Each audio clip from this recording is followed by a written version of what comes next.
All right, we're now live on YouTube, so let's start our meeting.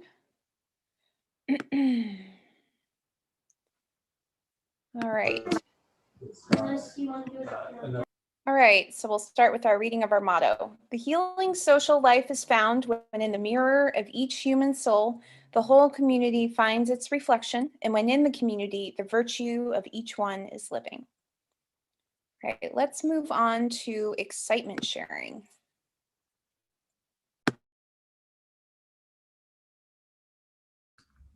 I have some pretty exciting news. We brought home two standard poodle puppies on Saturday, and the girls are extremely happy, and we just really love them. They're super adorable and cuddly and quite a bit of work. So it's kind of like having infants again, but it's brought a lot of joy to the household, and for that I'm very grateful. I'll keep that theme alive. We brought home a puppy, not a German Shepherd. That's you, Molly. You're next.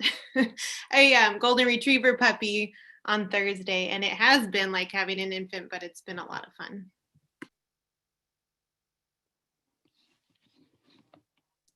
Yesterday was the middle school Battle of the Books tournament, and we had two teams that competed. One came in 15th place and one came in 5th place in the district.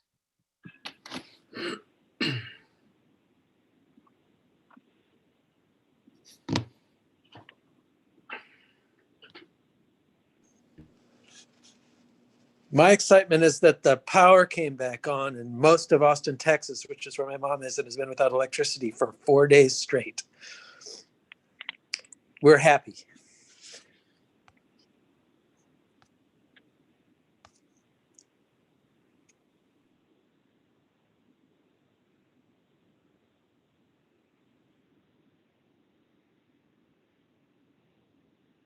My excitement is that my parents and my in-laws and all my older extended family members have received both doses of their vaccine, and it's just such a wonderful feeling. I can breathe easier. I haven't seen my parents in a year and a half, but it feels like one step closer to getting to see my family again. So that is big, exciting news for me today.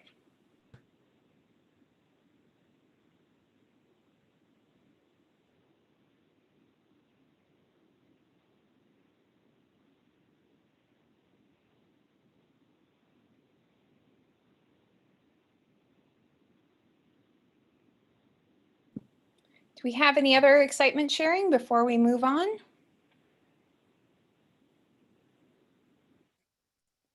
All right. Let's move on to our next item. We need to approve the minutes. I can pull up the minutes from our last meeting so that folks can look at them. Hold on a sec.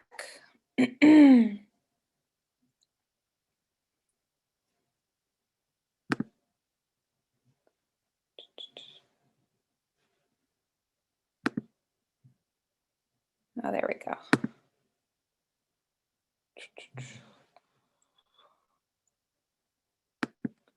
Okay. All right, can everyone see this okay? All right, so take a look through this.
I have one quick, on item D, the election committee, Alex's interest in running for the current chair. I think, Molly, it needs to be,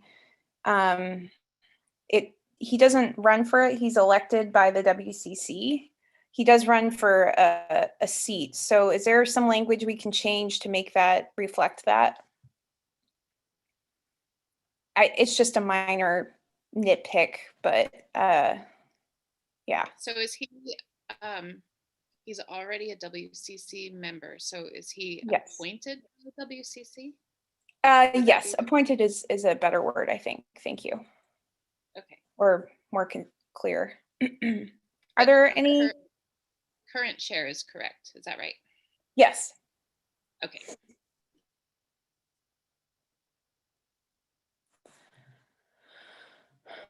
Are there any other changes to the minutes?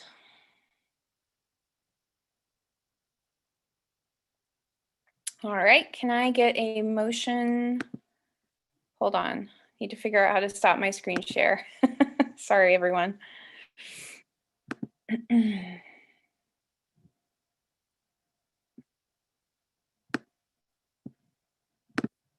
we go. Okay, can I get a motion to approve the minutes as amended? I move to approve the minutes as amended. All right. Is there a second for that motion? I'll second. Great. All in favor? Twinkle. All right. Let's move on to our approval of agenda. I wanted to make a change or ask if we could make a change. I neglected to put an election or the appointment of Alex to the chair position on our agenda, and I believe that does need to be a business item, but I'm open to hearing if that's correct or not, but I believe we need to have that on the agenda.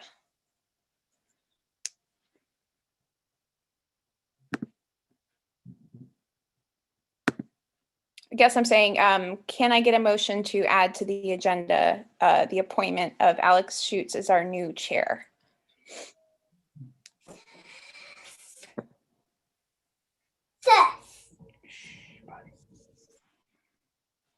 Or a discussion of that?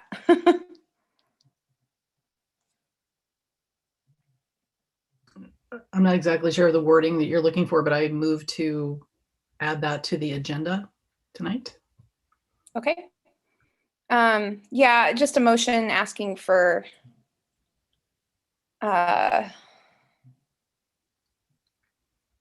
new chair appointment, I guess would be. I'll make a motion to add a new chair discussion to the agenda. Perfect. Thank you. Is there a second for that motion? Sorry, this is Molly. It's a business item, isn't it? Yes. So should she say add a business item to the agenda to appoint Alex? Yes, that's a good way of putting it.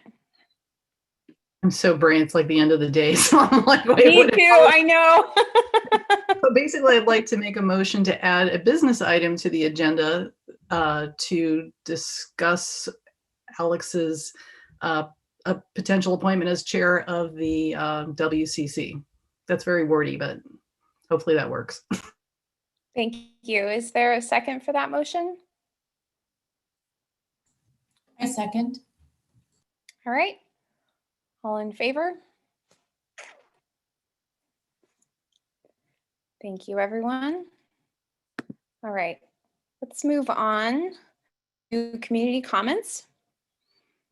Please note that this is the public's time to talk and the board's time to listen. Winterberry Charter Council does not hear complaints against students or personnel in public session. It is not the board's practice to engage in discussion or to answer questions during community comments. Commenters' names will be recorded in the minutes. Thank you. Oh, and it also says 3 minutes each. So basically, please keep your comments brief, because it looks like we have a lot of folks with things to say today, which is wonderful. And I'm so happy to see all these new faces. So take it away, community commenters. We look forward to hearing from you. And as a reminder, we cannot respond to anything that you say. We're here to listen.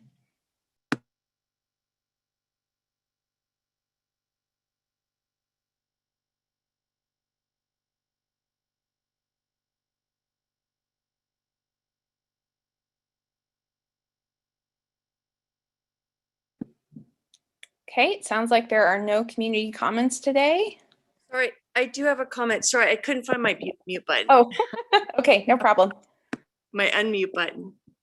Hi, it's Brunhild Benner. LaRoe and I have 2 children at Winterberry. Clayton is in 5th grade and Lauren's in 4th grade. And we want to talk about a little bit about now that the children are back outside, we want to address something that's on our mind.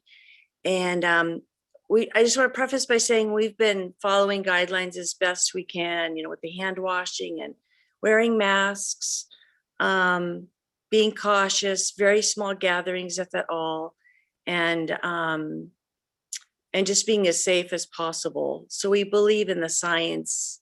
We believe there is a virus, and then the science in keeping everyone safe.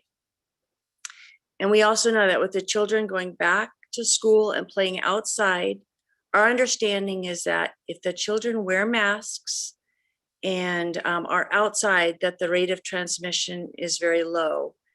And we feel it's important for the children to be able to play outside without the reminder of the 6-foot distance.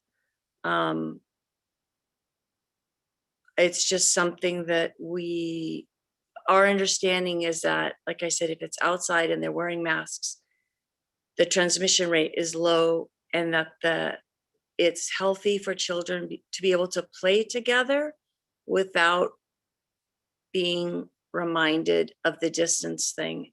At this point, with the isolation that's been going on for children since March, I guess at some point, even if there's a low rate of transmission, we're weighing the emotional benefit of being able to play together versus the reminders of 6 feet distance and what that effect can have on making children either anxious or nervous or less likely to engage with each other. So those are our thoughts. And we're hoping that with the play outside, that is something that can be thought of, talked about, and possibly dropped. And if anyone has any questions, I'm happy to answer questions. Thank you, Bruni, for your comment. Okay, thanks for listening. Do we have any other community comments?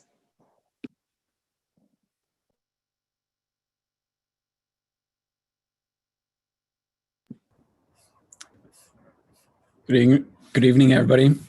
I'm not Kate Martin. I'm Aaron Martin. I've got a 4th grader at Winterberry and a kindergartner. First of all, my wife Kate and I wanted to thank all of you for your dedication to our families and our students and yourselves. And I'm really glad to hear there's momentum in getting many of you vaccinated that want to be vaccinated, and the security and kind of the confidence that can bring to you guys, but also to the families that we rely on. So thank you. I'm prefacing all of that. I want to echo what Bruni said with the caveat. I do think that it's important to make sure those sideboards are reminded, but just not overemphasized. I can speak for my family that I think there's some anxiety about just proximity to other kids, and it's unfortunate. And we see it in our junior Nordic activities, and we see it in other small group activities where at least one of our children is pretty cautious about getting more than 6 feet. And it's just, I think it's impacting their ability to really socialize. So just, yeah, Bruni, I totally respect where you're coming from. And I think there's got to be some balance on how hard we preach about that, but also there's got to be some reminders throughout the week or the day or whatever. But thank you all. I'm really glad that we're trying to find some happy middle ground amongst all the different scenarios, and I'm optimistic it'll work out for all of us sooner than later. And yeah, it's just so many unknowns. So thank you for providing an opportunity to listen to the families and each other and try and find that grounds. And I've really, my wife and I've really appreciated the conservative approach that Winterberry has brought compared to the other public schools. So thank you. That's it. Thank you so much for that and for showing up. You're welcome to be here, and we're happy to have you here. Thanks. Do we have any other community comments? All right. Hi, I'm Christy Brown. My kids are Adeline and Niall in 6th and 3rd grade. And I guess I just wanted to follow on with the same comments, essentially. I mean, we appreciate everybody trying to be really careful and respect everybody's different comfort levels and trying to acknowledge that. But one of my main concerns at this point is their social and emotional health as well, and trying to balance that out.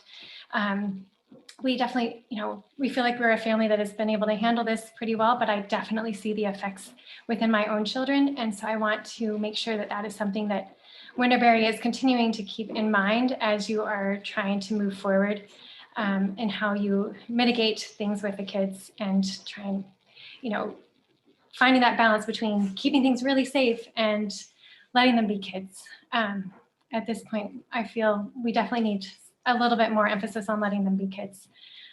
We're all doing the best we can to stay as safe as we can, but their emotional outlook and the long-term effects, I'm very concerned about and hope that we can continue to talk about that. So, thank you. Thank you, Christy, for your comment. Thank you very much. Do we have any other comments?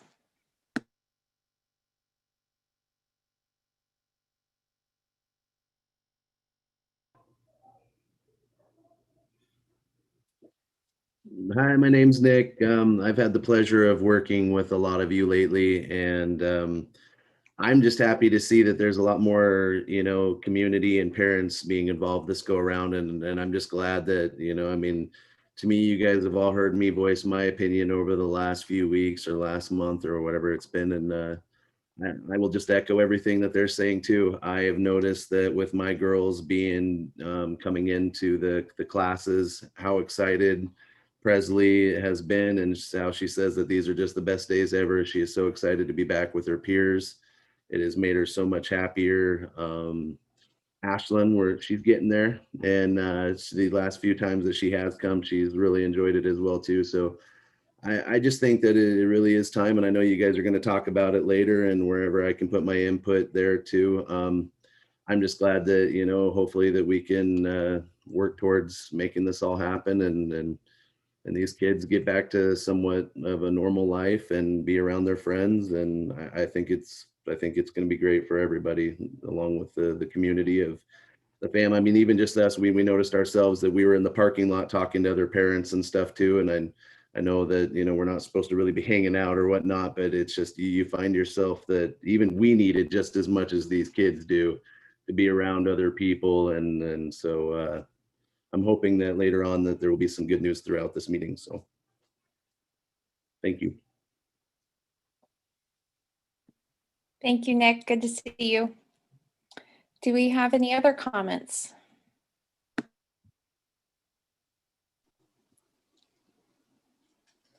Can I go ahead?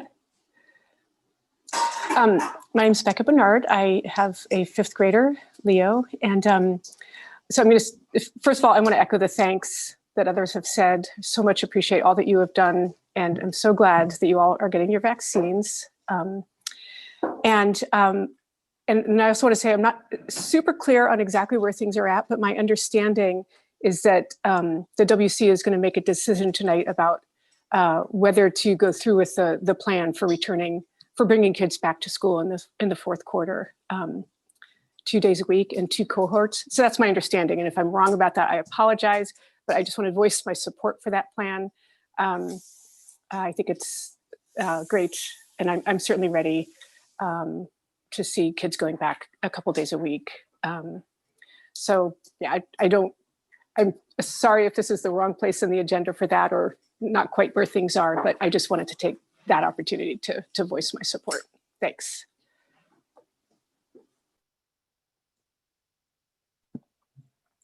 Thank you very much. We're not going to kick you off the Zoom or anything, so you're good.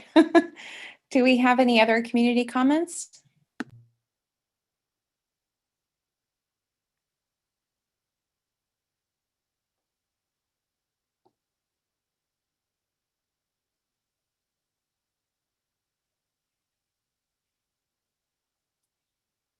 All right. Thank you everyone for taking the time out of your night to come and speak to us. It's really, really great to see so much participation. So thank you so much. Let's move on to our reports. The principal's report. Principal Peppy Phelps.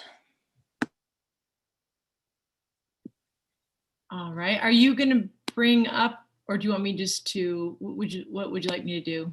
Share my screen, or what would be the... Could you screen share it, because mine is in the text of my email and I wasn't able to open that document that you shared. Thank you. Can you see that? Yeah. Can you see the report right now? Yeah, okay. Yes, yes. All right. So, if you haven't been and heard me report before, I organized my report into the head, heart, and hands format, but I start with the heart. But I'd like to read the mission and vision in each meeting. So Winterberry's mission: growing the innate potential of each child. Winterberry's vision: to receive the children in reverence, educate them in love, and send them forth in freedom. I'm grateful to all the families who have reached out to me to express their opinions, ideas, and thoughts as we move through this unprecedented time. We are celebrating our student support program that we put in play in the beginning of February, and also our outdoor offering that both programs have served the identified needs of our families and have given our children and our teachers a great opportunity to come together in ways that everybody felt comfortable with at this point. Mr. Edwin, our BPO, received his 15-year PIN with ASD. He hasn't actually received his PIN yet because I wanted to do it somewhat ceremonial, and I just got it this afternoon, but I wanted to be sure that it was on the report because we love Mr. Edwin and he has served our school. I think I have to check with him, but he came, I believe, the second year that Winterberry was in business and has been with us ever since. So he became a United States citizen during that time, and the 8th grade class, I think it was the 8th grade class, Cheryl Silcox's class at that point, went to watch that up at the courthouse. Anyway, he's a really great man, and we are grateful for his service for all these years. Spring break, March 8th through the 12th, coming up. And then I included this link that I don't know. I think I put it out in an email, but it's this beautiful song that our Nurse Katrina, learned at training, and our staff is learning it as well. And I just wanted to give everybody the opportunity to, maybe I'll cut and paste it into the chat box, and then anybody could go and listen to the song, and it's in different parts, so everybody can learn it. Anyhow, sing, sing, sing opens up the heart. Hands. Material pickup continues during the weeks. Our teachers are very dedicated to getting material out to their students so they have new things to work on and everything that they need while they're working at home. I'm currently working with the building owner to streamline responsibilities with regard to the facility. That continues in different ways in our school. And so we're doing work around that. Air filters in our HVAC system were just recently changed. We are planning to purchase, well, we purchased one to try it out, but air quality monitors, and Miss Shayna, our business manager, and I have been playing with it a little bit. It has all kinds of things. It has humidity, the particles in the air, and different kinds of ways. And so we've been moving it around the school and kind of just trying to learn about it. And we're going to purchase one for each room, each classroom in the school, and as well as air purifiers and humidifiers for each classroom, because it's dry. It's dry out there, and we're in COVID times. We're developing plans for outdoor classroom areas so that our teachers can have options to do outdoor classroom activities with their students throughout the days coming up, and with their outdoor offerings, and then possibly potentially through the spring. Our third quarter is underway. Things are going well, not maybe like we would like them to be in the classroom with teachers and students together, but they're as well as we can do it. Parent teacher conferences were just recently, were held recently, and they went well. There was high attendance and lots of great conversations between teachers and parents. The district gave that as a kind of an option. And I think that a lot of schools did not do parent teacher conferences this time, but I felt at Winterberry that our communication with each other it's more important right now than it ever is usually. And so all teachers did conferences with their families this round. I enjoyed working on the WCC committee. We had a committee for a back to school plan, and it was very productive and very just working. The committee was made up of members of the WCC, the WPG, the faculty, and our greater parent body. All voices were heard and utilized, and it was a really productive time. I hired 5 substitute teachers to staff our student support program that we've been running since the beginning of February, and then also to help teachers with outdoor offerings so that because we cannot utilize parent chaperones, so to be able to allow teachers to go on nature walk and things like that. I put up here too, which I'll put in the chat box, the Winterberry Charter School site plan for back to school. It is a document that lives on the main ASD website, and it is a document that I periodically update as I get more information and as things, things change. So all parents, I would ask that we all continue to go to that document and read it through thoroughly, and kind of, if there's any questions or concerns about it, please contact me directly. Happy to hear any comments, positive, negative, wonderings, any of that. Communication is vital. It's vital for us to know what we all are feeling and how we can work together and make the best decisions that will serve all of us. I'll end with this quote. The heart of the Waldorf method is that education is an art. It must speak to the child's experience. To educate the whole child, their heart and their will must be reached, as well as their mind. That is by Dr. Rudolph Steiner. Are there any questions in my report? And if you just take the mic, because now you're in a little row of, I can't see everybody. I had a quick question about the air quality monitors and the humidifiers. Was that just for the budget? Was that from CARES Act funding, or was that regular building maintenance? That that will be purchased. We just bought one of them from CARES Act money, and Shayna will go into that a little bit more in her financial report in a little bit. But yeah, Okay. that's CARES Act money. That's that will great. come out. That's really great. Thank you. Are there any other questions for Principal Peppy Phelps?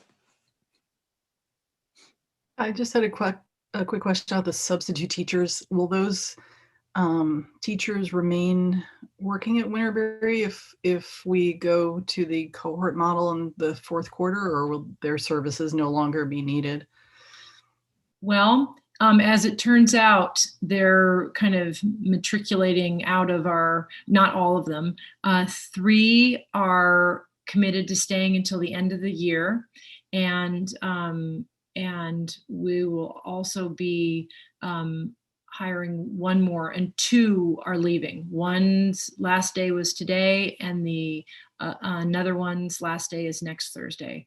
So just from things that are happening in their lives, and they were great, and we loved having them at Winterberry, and they loved being there. And now they're moving on, and we are going to keep as many, the rest of them until the end of the year, and pair them with classes, and so that our teachers experience, and they'll have the support that they need with their students till the end of the year.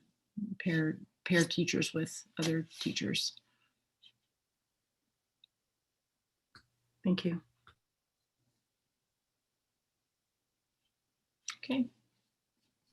Are there any other questions for Principal Peppy Phelps?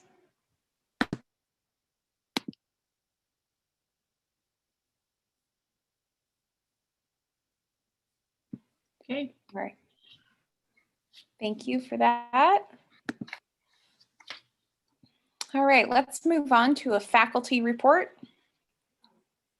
Either Ms. Glasser or Ms. Lisa. We're going to split it up. So I was just going to check in about the outdoor offerings, which teachers have all been feeling really positive about. There's been a lot of expressed gratitude for having the time with the classes, and how nice and happy it's been, especially as a transition as we look at moving in person. Having this opportunity to have them for little bits of time has been really nice. So I just wanted to share that from the teacher's perspective. We're all pretty happy to have the kids outside. And Principal Peppy Phelps did a fantastic job of covering my portion. I was just going to speak to conferences, and 201, the teachers are all incredibly grateful to have the opportunity to come together with each and every one of our families. So even though it was sort of an optional thing with ASD, we were all very excited to be able to have that opportunity. And the conferences were well attended and went very well. And a common theme that kind of emerged from virtually all of the conferences is a pretty overwhelming sense of weariness. Everyone is pretty tired with what is going on, but grateful to be able to come together and share the time and space with each other. And in kindergarten in particular, there was a lot of gratitude for the ability to conference virtually, just in terms of time saving and how it helped families out with childcare. So a lot of themes emerged that we can take forward as positive parts that we've learned from this year. So that's pretty much it from the faculty realm. Are there any questions that anyone has?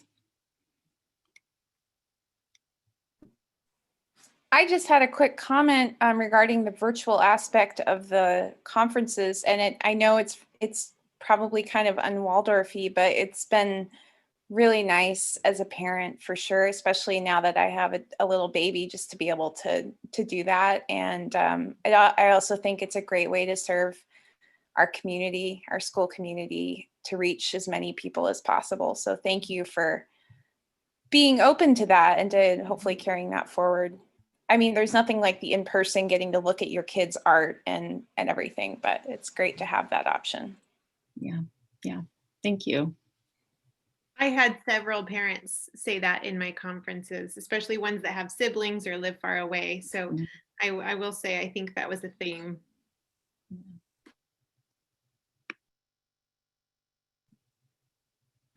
Thank you. Do we have any other comments for our faculty?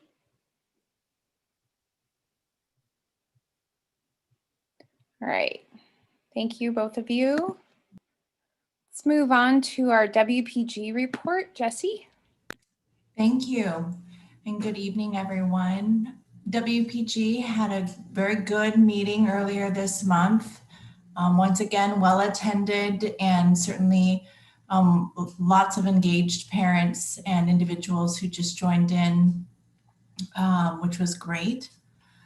I'll share that we had some discussion around, our budget. The budget is in very good shape. We continue to have a nest egg, which we're thankful for. And we were able to share some resources as requested. We also had some discussion around the process that the WCC's committee was taking, and an interest in just sort of hearing a little more about those meetings and the structure for how that work was being conducted. Those were good discussions. There was also some conversation around upcoming WCC elections, and there is interest in WPG to learn more about upcoming elections and a desire to perhaps get engaged in that. So I let them know that we would continue to keep them posted.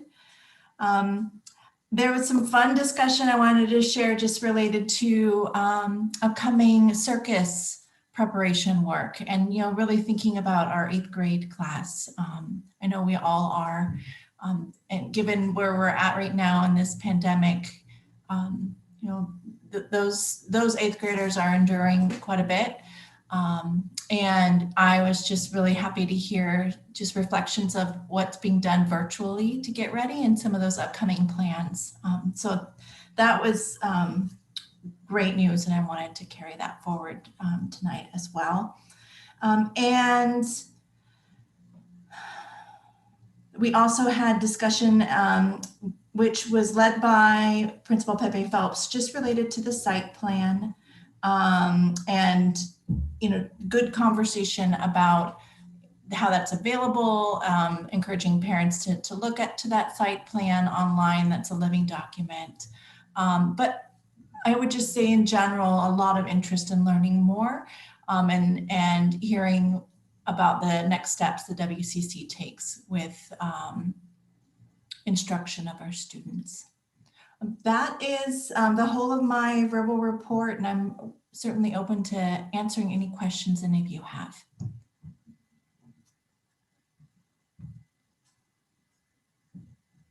Okay, thank you.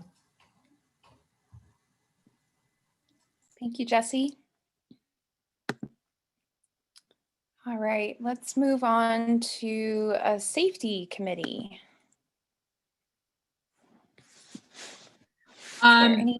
Yeah, yes, there is a little safety report. I didn't have it in, Ms. Colleen takes notes of this, and I didn't get I'll forward it out into the minutes when I get the digital copy of it, but I'll just read it so far. We had a fire inspection on the 15th of January, and there were some areas in the fire inspection that needed to be corrected. So we have gone methodically through and corrected all the tags on fire extinguishers and things like that needed to be corrected. And the only outstanding item that we have gotten an extension on is the repair of the emergency lighting. There's some emergency light ballasts, and I've learned more about emergency lighting than I ever thought I would ever learn. But we have about 11 emergency lights throughout the school that need repairing. And so we have a couple of bids, and that's going to be happening in the next month. And then we'll have our clean bill of fire inspection yeah, so let's see here. We also, on our safety report, the safety committee right now consists of me and Ms. Shana and Ms. Colleen and Nurse Katrina, which is our sort of little skeleton crew that's at school right now. We would gladly include a teacher and possibly a student in the future of this safety report. I just wanted to put it out there. We also have emergency phones. When they switched over our phone system, it's called VoIP. It's a VoIP system, which isn't anyway. The VoIP system, I can't go into all that detail, but we have also 3 analog emergency phones that are located in the building, and just so that so everybody knows that they're red. They look like the bat phone or something, and they're in 3 distinct locations in the building for any kind of emergency that if the power went out, we could still use those phones. And there's also phones in every classroom now, which is something that we didn't have before, which is great news. We had a CPR training for our staff on the 28th of January, and that was very well attended. And we're also going to schedule a makeup class for those who weren't able to attend that session. We will be having a fire and an earthquake drill at some point this month. Our radios, walkie-talkies are, we've done a review of them since we've had students in the building now and substitute teachers. We've kind of reviewed all those radios and had them plugged in and ready for action. And we use our radios every day now and keep them on as far as that goes. Like I said before in my report, our HVAC system, our filters have all been replaced, and all air seals are completed to make the system as efficient and as favorable to fresh air as possible, fresh air intake. And that is it. I think that's all of our safety in our safety meeting this month.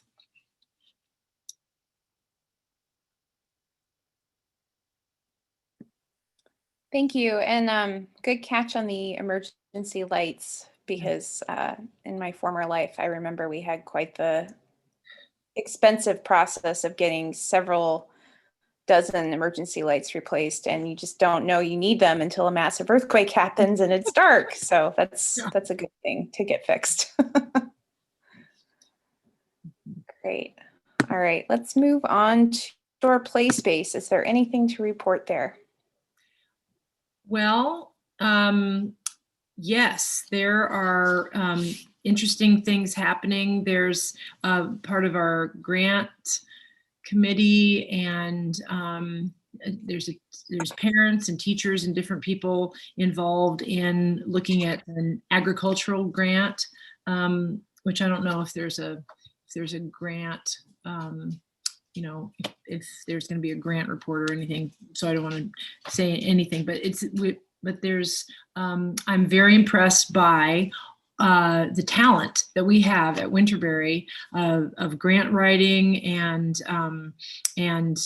outdoor landscape design and things like that. So that group has come together, and they are meeting and working with each other on interesting and fun, wonderful things that are be happening in our outdoor space in the near future, hopefully.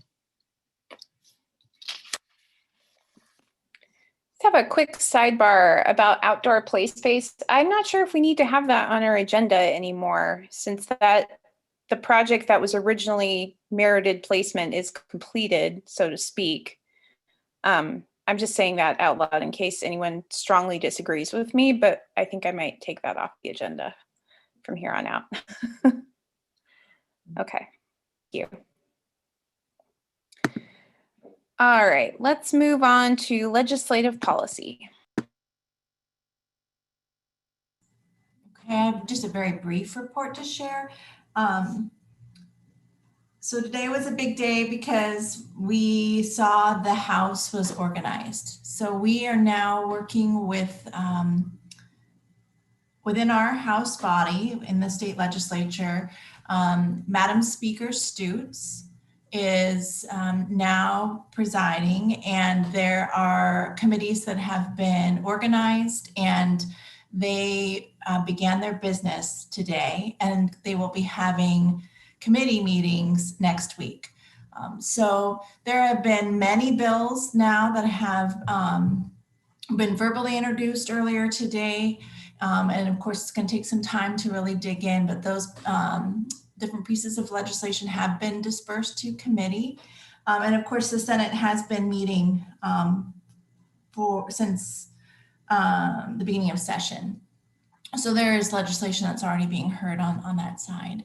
I will note that there are some pieces of legislation in both bodies that are really speaking to the social and emotional well-being of students and wanting to support that, as well as an additional desire to do more around mental health and supporting districts to address mental health needs. Also, there is a bill that has recently been introduced, and that's House Bill 67. And that would be requesting a special appropriation to public schools K through 12 in recognition of COVID and needs for reassessing where everyone's at and meeting those needs given the pandemic. So those are a couple of things that I'm just beginning to look at. Anything that's related to public education, of course, I think could be relevant to our school. And I do feel like I shouldn't have mentioned the confusion and curiosities around the public health emergency declaration order, which lapsed on Sunday. And there was a hope to try and look at urging the governor to consider extending that, but that did not happen. And really it's up to the legislature to do so. So there might be movement on that. The biggest question is, what are the potential impacts that there could be on schools or not? And right now we're waiting to hear more from the department. At every department in the state system was asked to deliver a report to the governor that would really examine what disruptions they might foresee in the absence of the PHE. And so we're waiting to see that report. I'm hoping that tomorrow morning we'll be able to hear more at the Senate subcommittee hearing that's happening at 7:45 tomorrow morning. And if anyone's ever interested in looking at these hearings, they are available. They are live streamed, and you can go to akledge.org, and it's pretty easy to navigate. I'm always happy if anyone wants to join the committee, or if you have questions, just let me know, and I'll be happy to do what I can to answer them. That's all for now. Open to any questions you might have. Thank you, Jesse. You took the words right out of my mouth with the expiration of the emergency declaration. I was going to ask about that. So thanks for touching on that. Absolutely. Do we have any questions regarding legislative policy? Okay. Let's move on to budget. Shayna. Hello. Would Principal Pepe or Susanna, would either of you want to pull up my budget report? If not, I'll just do it verbal, but I thought maybe they could look at it too. Do you want to do that, Susanna, or do you want me to? I'm looking for it in my downloads right now. And I can't find it. So yes, could you please pull it up? Okay, okay. And Shana, you can start and I'll just find it and do it. Okay.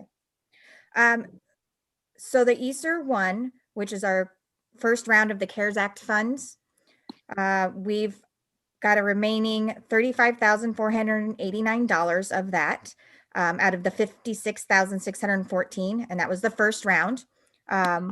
Last meeting, we've discussed what we would get on the second round. That's what they call the ESER 2, it's called the Elementary and Secondary Emergency Relief Funds. So in the second round, we received $273,954. Now, what they're telling us that it is rollable. The grant actually doesn't expire until September of 2023. So we do have time. They're wanting us to use the first round of funds first and then roll into the second. Principal Pepe and I had a Zoom today with Andy Ratcliffe and several of the other charters. Andy Ratcliffe is the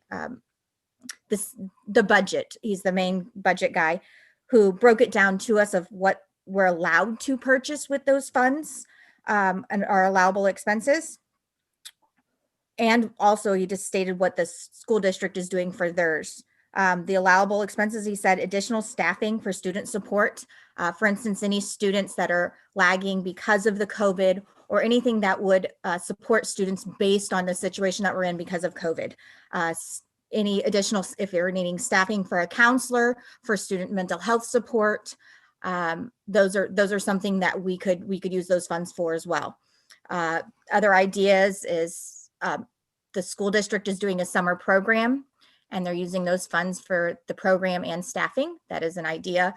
We can use it for outdoor tents or canopies and heaters. They're not letting us use it for structures or building any structure, like a permanent fixture, but we can use it for tents and that sort of thing. We did discuss nutrition. They said we can use it for pantry packs for students that are in need. If we identify a family based on because of COVID, we can put in purchase like pantry packs for them. We can use the funds for additional computers and computer carts. Currently, most of our computers are from other charters we've borrowed. So this would be something that Julie and I have discussed that would be good for the future for us to get. We could also use obviously for the PPE and additional items that will increase air quality, such as what Principal Pepe stated, the air monitoring system that we purchased and was looking at the other day, and that Julie talked about, that would identify how much the humidity in your room, each room, and particle matter, how much particle matter in each room, and other items that are not listed and that they didn't discuss. We could ask the state if it is on their approval list. Grants sometimes don't name everything, but if we have any questions, we can always ask budget, and then we could always ask for approval from the state if that's within their grant allowance. Does anybody have any questions? This is Alex. I was wondering, can you hear me? Yes. Yeah, I was wondering if you could elaborate on the structure and our permanent structure stricture versus the PPE and air quality. It sounds like the air quality monitors and our filters are totally covered. Have we looked into or considered the possibility that there may be sort of future changes in recommended ventilation requirements for facilities like ours? And if so, could the funds be applied to that?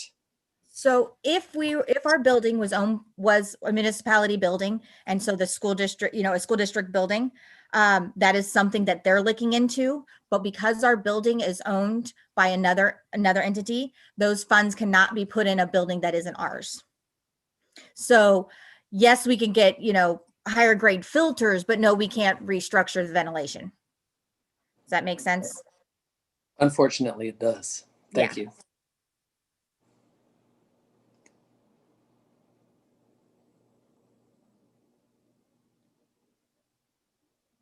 Any other questions?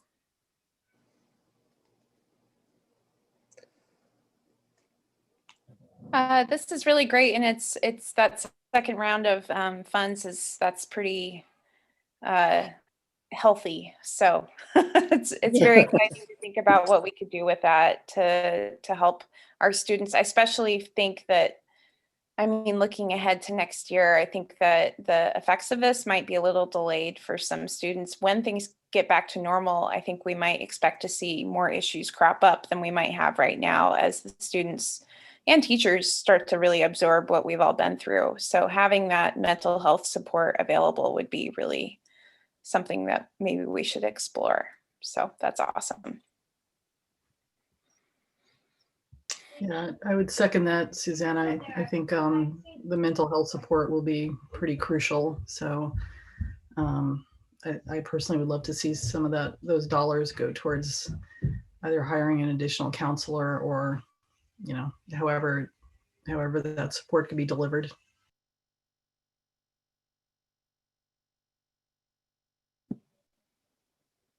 Great, thank you. All right, let's move on to grant committee.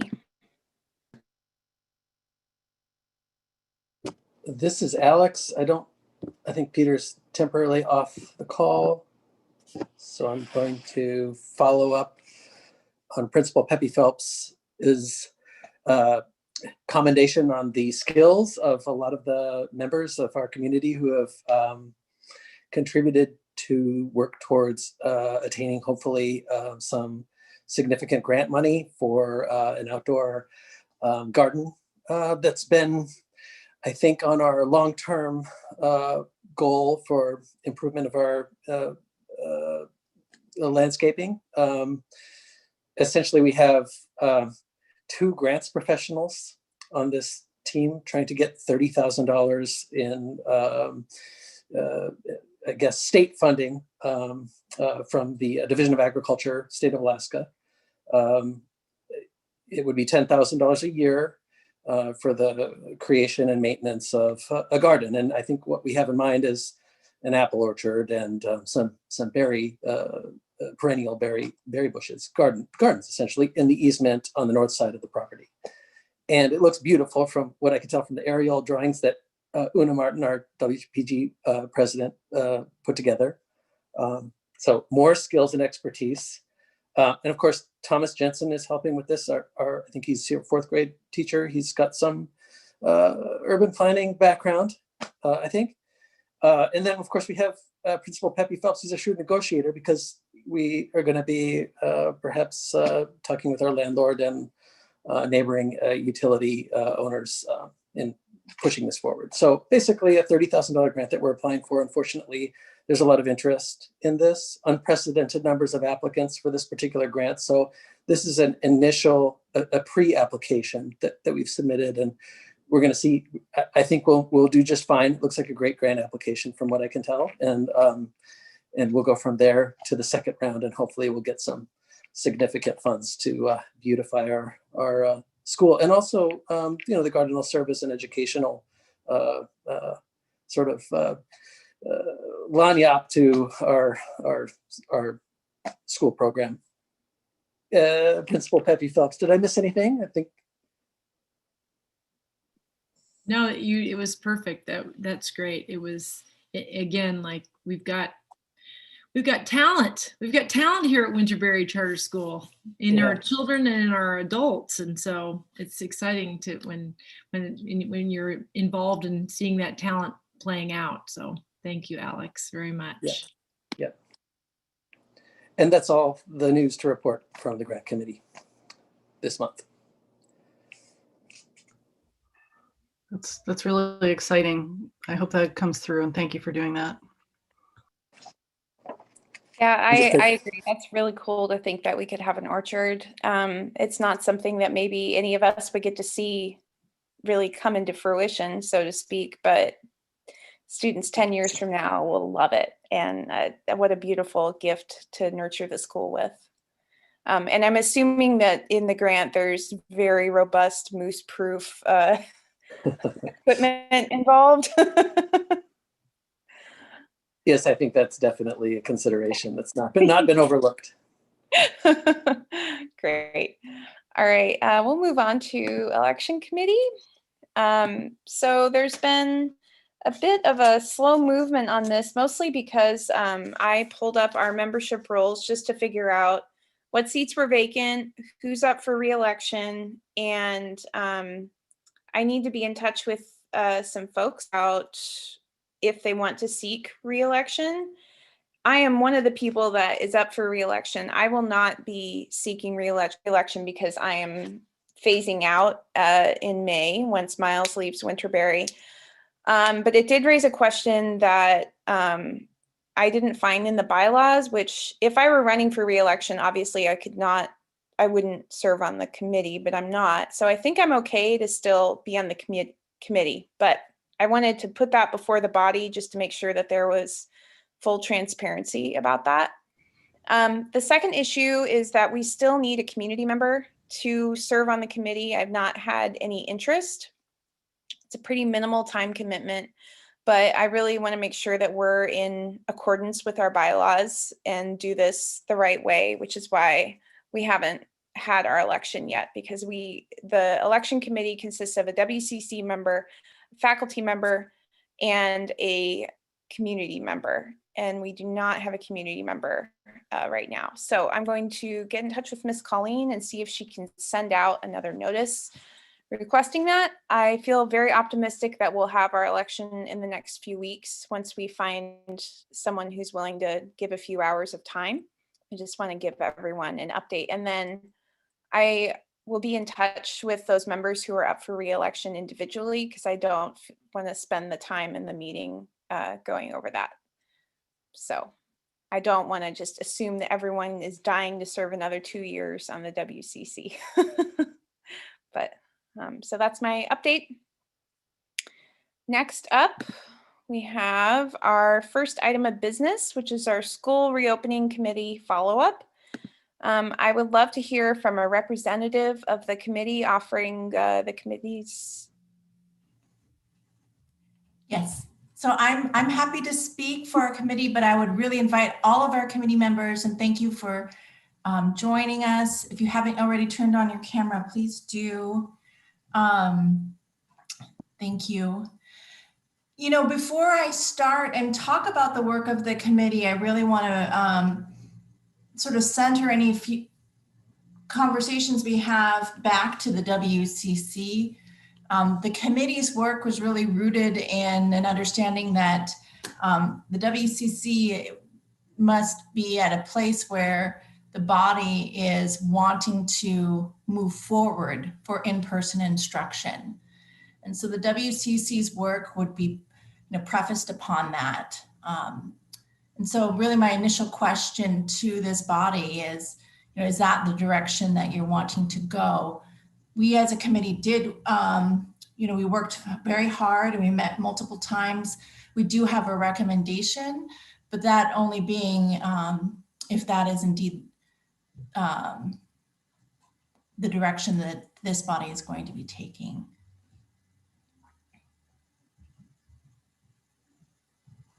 So Susanna, I'm just curious on how you'd like to proceed given that, and then we'd be happy to carry on to share sort of the work of the committee. I think we would like to have a recommendation, since this committee was empowered by the WCC to formulate one. I think that would be appropriate to offer that. Okay, so understanding that, and thank you for allowing me to share that bit of an introduction. The WCC does have a proposed recommendation if this body does determine to move towards in-person instruction. And I'll read that because we took a lot of time at this, and then we have some additional information that we can share, and we're open to answering any questions you might have. And it reads, the WCC Back to School Committee recommends that the WCC authorize Principal Pepe Phelps to pursue a return to school plan following a cohort model with classes divided into 2 groups with details to be determined by the principal and dependent on staffing levels. Winterberry will follow ASD's protocol for health and safety measures and will adhere to Winterberry's safety plan. And I'll go ahead and I will copy this into the chat box because I think it's helpful, I think, for you to be able to see it. And you know, within this recommendation, there are some specific items that we've identified following our last meetings with the WCC. You know, there were some specific questions related to metrics that we were talking through as a group at our last WCC meeting. And so if you might have heard, that metric would be those determined by the Anchorage School District that have been laid out and that are available to us. And I want to reiterate that this would be classes divided into 2 groups, but we are then allowing for the, recommending that the principal would really determine many of those details and to be empowered to do so depending on staffing levels. I am willing to also just share a couple of additional items, and I know that my fellow committee members are as well. There was a few things that we wanted to share with you, sort of to give some additional information related to this. And I can go ahead and start, but then would invite others to join in. In relation to the cohort model, in terms of a rationale for that, we're really thinking a lot about the spacing and classroom size, being mindful that our classes can really truly only accommodate between 12 and 13 students in each classroom, and thinking about the safety and well-being of everyone in that classroom. The other thing I want to express is a desire for us to be open-minded and allow for additional flexibility as it relates to the 8th grade.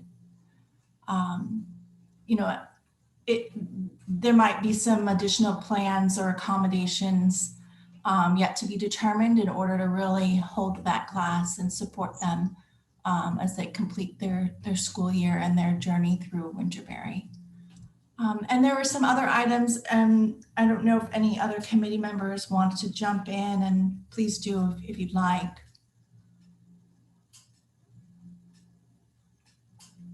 I can go ahead and carry on to specialty teachers will be continuing to instruct virtually, sort of in the framework of this recommendation. And so I want to you know, express that as part of this recommendation, that specialty teachers would continue to instruct virtually. And then also just want to make note that this plan would match that of the Anchorage School District, offering a student in-person attendance day with the exact schedule still be to be determined. There's still some planning that would be needed. But the attendance day, so to speak, for a student would match that put forth by the Anchorage School District. So to others on the committee, do you have more to add or anything that I might have missed with that recap?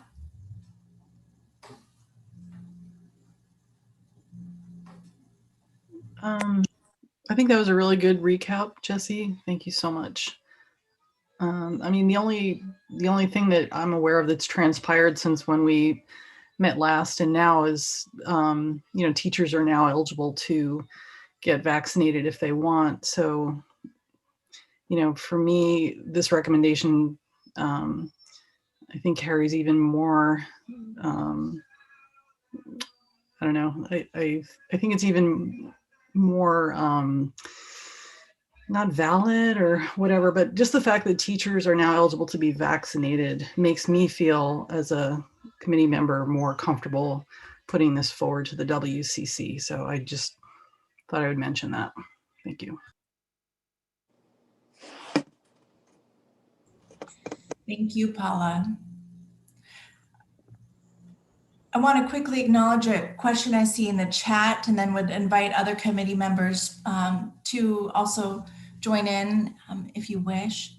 But seeing Kailara is asking, how would a cohort model with classes divided into 2 groups work to provide a full school day for each student?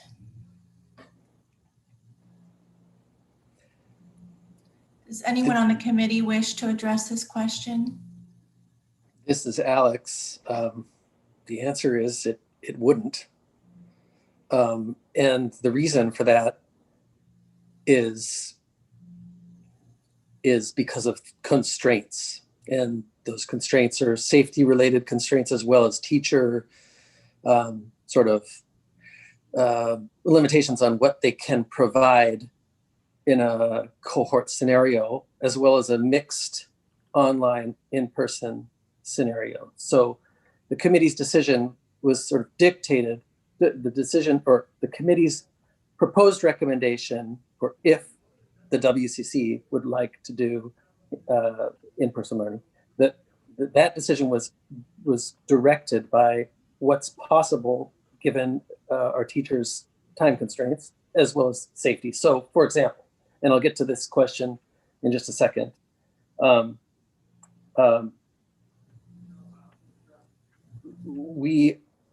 teachers are going to have to continue to instruct virtually. So that means they're going to have to manage online coursework. And they're going to have to do in-person, and they're going to have to do in-person for 2 cohorts. So for example, on a Monday, the first cohort would, under the way we envisioned it, the first cohort would attend in person for part of the day. On a Tuesday, the second cohort would attend for their first day. On a Wednesday, the first cohort would come back into class, and on a Thursday, the second cohort would come back. And then the Friday is, correct me if I'm wrong, is sort of yet to be determined how we're going to manage the teaching activities on Friday. The reason why it can't be a full school day on a Monday for the first cohort is because the teachers are going to have to deliver material to online students, and that will take time. And there was a significant discussion about what exactly teachers felt it would take to deliver that content. 2 or 3 hours, maybe some more, but it will take significant time.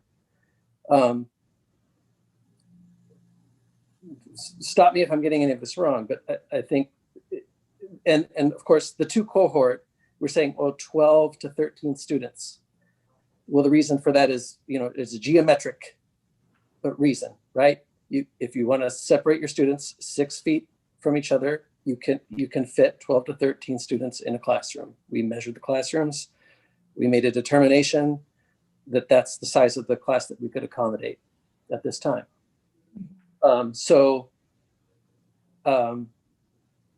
That the short answer for the question is you can't have a full school day and then expect the teachers at the end of the school day to deliver material to online students. Mm-hmm. Thank you very much, Alex, for offering that. And I see, Kailara, you have your hand up. Did you have a follow-up? I just wanted to clarify my question. Thank you for that information. All of that totally makes sense in terms of time and potentially even contractual agreements or things with teachers. My question is really, you said that we were going to meet the same thing that the rest of the district is offering, and I don't have a picture of what that, I have more of a picture now of the cohort, 2 days a week, maybe something on Friday. And I don't need all of this information right now, but that's my curiosity, is what will it actually look like for students? Not will they get the full day, but what is it that's being offered in this model that you're presenting? So that's the clarification I was trying to ask for and did not do very clearly. No, that's fine. That's fine. And I think that it would be just healthy to, if we moved aside from using full day, that is just a hard hard for, I think, anyone at this point to think through. I just mentioned the in-person attendance day that is currently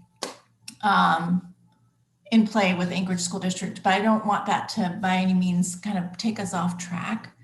And I also just want to reiterate that the details of what that would look like and the details of a day-to-day, those are still yet to be determined. And the committee is really wanting to empower the principal to work on those particulars and with faculty. So with that, I would just open it up to the faculty or to Principal Pepe Phelps if you want to add a little more descriptors for this cohort model. I can just say a few words. Thanks, Kylar, for the question. I think what I can speak to is what we feel as a staff where sort of our obligation is and our commitment. We see that we have committed to our community that there will be at least a reasonable online offering throughout the year, even if you choose not to come back. So that's that's one piece of our feeling of commitment is towards maintaining. We realize it would have to change, but maintaining as much as we can what we've started in our online worlds here. And then trying to meet the needs of our students who are with us, in front of us. And the cohort mod, that's kind of what the needs we see we would like to meet, which that really is for me the main reason that the day needs to be a little bit shorter. And that is in line with ASD. They're doing 5.5-hour days, I think. The cohort model for me is really about space. It would actually be easier for me to have all my students on every day. It's actually more difficult to do it as a cohort model in ways, but there's just, as Alex used the term geometry, I think it's just, we've all seen those classrooms with all the desks in there. They literally jam up against each other into 4 tight rows. I mean, so we just can't see it maintaining even a reasonable physical distancing. So I don't know if that helps or not, but that's kind of where I think most of us are coming from. Lisa and Sarah can jump in there, but yeah, that's. Thank you. And I wanted to add that very strongly in our community surveys that went out, there was a strong desire and a strong recognition for the social emotional needs of the children. And that is one of the primary driving forces for bringing students back together to in-person learning, is to meet those social and emotional needs. Now, obviously, academic instruction is going to continue to happen, but I would guess that the main thrust of our being together in person is to meet those social needs that are completely lacking right now. And as a faculty, we have a very firm commitment to continuing to deliver a very high quality virtual experience for our children when they are not present in person in the classroom, and for our students who either can't or are choosing not to come back to in-person instruction. So holding that balance both in mind, that the main thrust for us heading back to in-person instruction is to meet the social emotional needs that are really severely lacking by us being on this crazy screen, but then also making sure that we're delivering a high quality academic content to students, whether they are standing in front of us in the classroom or whether they are continuing to work at home.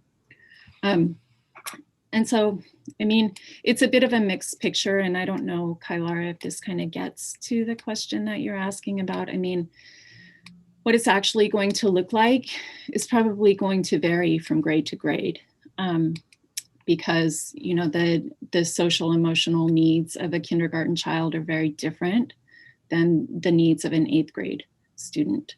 So there's probably going to be some variability across the grades, but holding those two ideals very firmly in mind, nurturing the social emotional and also providing a very rich and deeply rooted academic content.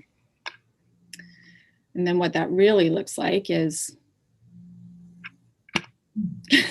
to be determined yet.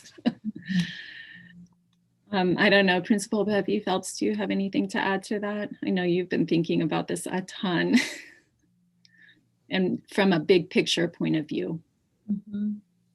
Yeah, I echo what's been said, and we will await our WCC vote to know how we are going to move forward and what the WCC would like me to activate in that way.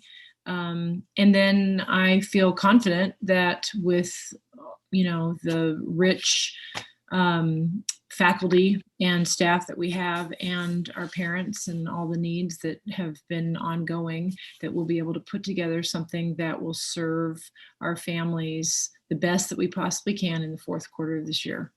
So, and there's no details to discuss because we aren't there yet, but once we move into, if and when we move into that place, then right away, and there's already been some thoughts and plans that get sketched out in plan A, plan B, plan C, which is what I have been doing all year. So anyway, I feel confident that we can put it together and do a great job for our students in the last quarter of this year. Excellent. To any of the committee members, do any of you have final comments or reflections you want to share with the board? This is Alex, just a couple of quick elaborations on a couple of things you said at the beginning. One was that specialty teachers would be teaching virtually, and the reason for that is because we can't have a person wandering around the hallways and the facility meeting all of the children in the school and maintain a safe environment for those teachers and the students. So they're going to be virtual for that reason. And then the other one was just a little bit of a variable, but I don't think of high concern at this point. Correct me if I'm wrong, somebody. But you also said, and dependent on staffing levels. So that's one of the constraints, right? Is if assuming that we have staffing levels that can support reopening in person. It's a dependent sort of clause there. Yes. And I don't really have much to comment on that, but just to elaborate. Very good. Thank you, Alex.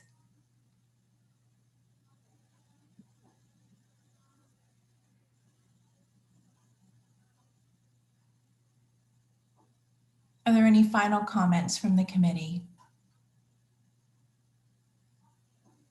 Nick. I mean, a lot of exactly what you guys said. I think you guys did a very good job of explaining what we worked really hard for. And I think what we did when we came up with this model is we kept everybody in mind. We kept the faculty in mind and trying to keep our teachers safe, trying to do it in a way to where, we were doing the right spacing with everything, and to deliver to the people that wanted to do online learning along with the ones that feel like they really need to be back in the classroom. And I think with working with everything, I think we finally came up with a model that we thought would work for everybody, and it doesn't really, compensate one over the other. It seemed to be like it was pretty even all the way around to keep everybody safe, yet try and meet all the needs that were presented. And so, yeah, I personally, I think it's a really good plan. So, however, the actual scheduling of it goes, once again, that's, up to Miss Pepe, but I think for the most part, I think it's about the only way that you can really do it, because after listening to the surveys and what was presented to us, is there is a strong majority of people that are going to want to come back to school, especially now. I think the longer it goes on, you're just seeing the levels go higher and higher, and physically, without having another building or relocatables or anything like that, there's no physical way that you could possibly have everybody come back to school. And so I think it's about the only way that you could have everybody come back to school that it's ready to come back. So yeah, I mean, you guys did an excellent job of explaining it, and I'll stop there. So thank you. Thank you very much, Nick. And thank you for your service on this committee, for volunteering to be on board. Okay. We're certainly open to any other questions that any of you might have. And go ahead, Susanna. I have a question. So first of all, really thank you for this challenging work. I know it exhausts me to just think about it. So thank you for all your work on this. My quick question is regarding our students right now who are identified as critical needs. How are we going to continue to support them with the addition of the cohort model? I don't know, when they're, whatever cohort they're in, I'm assuming, will they still be in the classroom in some capacity with a sub being met? I guess I'm just thinking, like, how are our working families going to handle this in terms of shorter days, getting students back and forth from school and not having them back, I'm sorry, I'm not articulating this very well, but is that making sense? It's a very good question. Thank you. I'm wondering if Principal Pepe Phelps, if you have any thoughts. I know that we don't have lots of details at this point, but do you have any follow-up thoughts related to that question? Sure. It is, it's something that we have talked about, and as Nick articulated really well, we looked at all the different elements of our school and all the different needs. And just like this presenter once said at a conference that I went to, compromise when everyone leaves a little happy and everyone leaves a little sad. And we tried to figure out what would be a good compromise for our students in the fourth quarter. And how I'm thinking about it, these families have done without the support that, because we couldn't go back unless ASD went back. And so we very quickly went into our model, into our in-person model as fast as we could once the ASD went back in schooling. So we kind of kept our commitment in that way, but families had been, dealing with, without childcare, without support from us for almost all the year. And my sort of thoughts around this coming ahead of us is for the fact that their children will then be with their class teacher, which again, our student support group that we have it captures a need, and with that, I'm grateful for that. However, it is a study hall model. Children are coming into our school, into rooms that we prepared, and working on computers and doing their main lessons similar to what they would do at home with parent support. And they have a support of an adult that's in the room with them. So, it's a compromise any way you slice it. So if the decision is made that we're coming back, if children are coming back with their class teacher into a classroom model, the compromise, everyone leaves a little happy, everyone leaves a little sad. The children will be getting a much deeper experience in the days that they are at school. And as well, the teachers will carry the virtual component ongoing. And I am also looking into seeing if I can offer additional support for those families. So I've got all these thoughts with these families that we've identified, that we've reached out to, that have come and utilized what we offered. And I'll continue to try to think creative thoughts around how we could continue to serve them in a extended way. Thank you. I hope that helps, Susanna. Good. Yes, thank you. That was what I was trying to ask, but brain fog wasn't letting me. So thank you. Thank you. Are there any other questions from the WCC? Not so much a question. I just want to say, echo the thank you to you specifically, Jesse, and then the committee as well on it is exceptionally hard work to find the kind of middle ground that Ms. Pepe Phelps was talking about to satisfy an entire community. That's a huge weight to carry, and I'm very, very grateful for the work that's been done to this point. I think it's an excellent plan, and I really appreciate that so many perspectives were involved in the crafting of the plan. I just think it's great. So thank you. Thank you, Peter, on behalf of the committee. Thank you very much.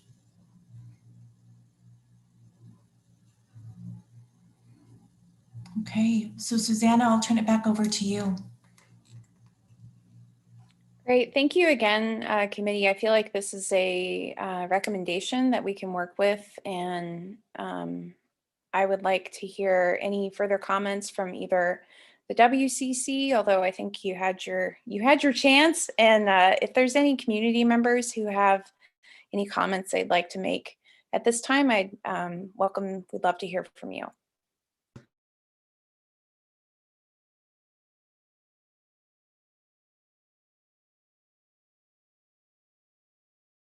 Hi, Kylara, take it away.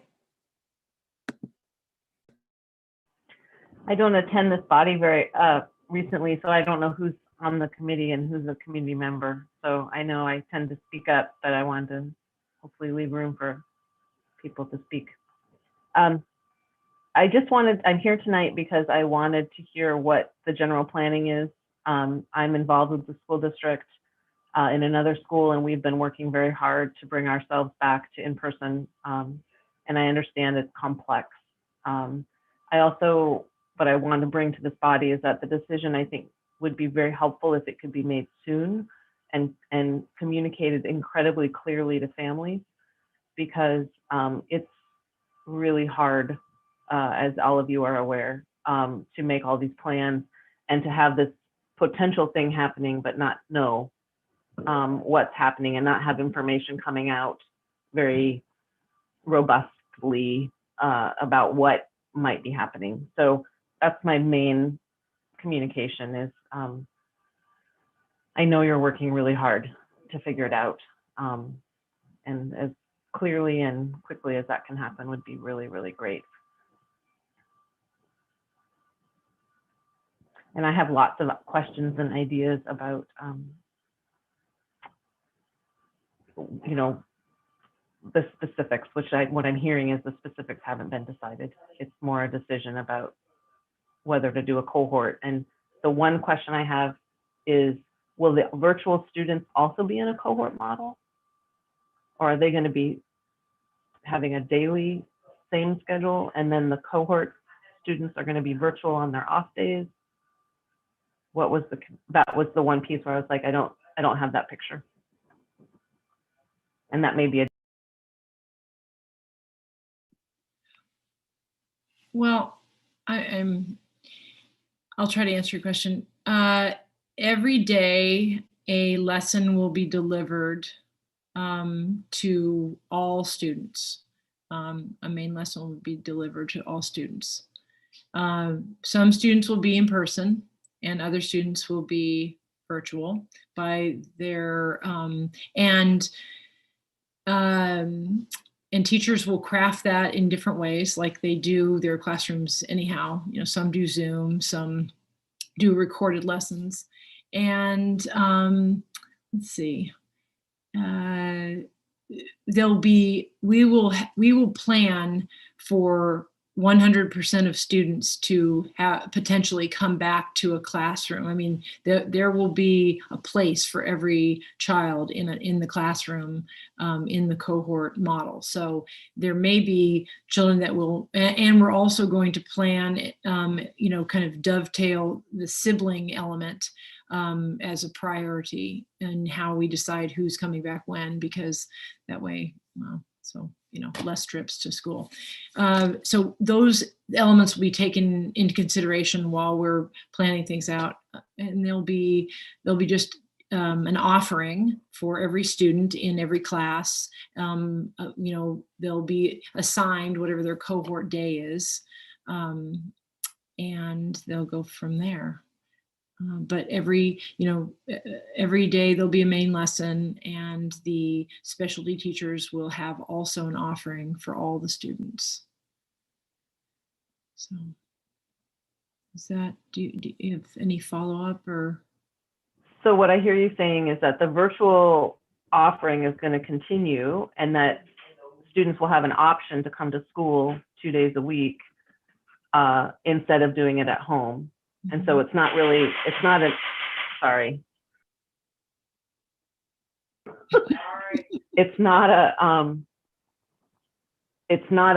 the schools coming back in person and some people are staying virtual. It's actually the schools staying virtual in a certain respect, and there will be in-person offerings that are consistently offered in a systematic way that families may access.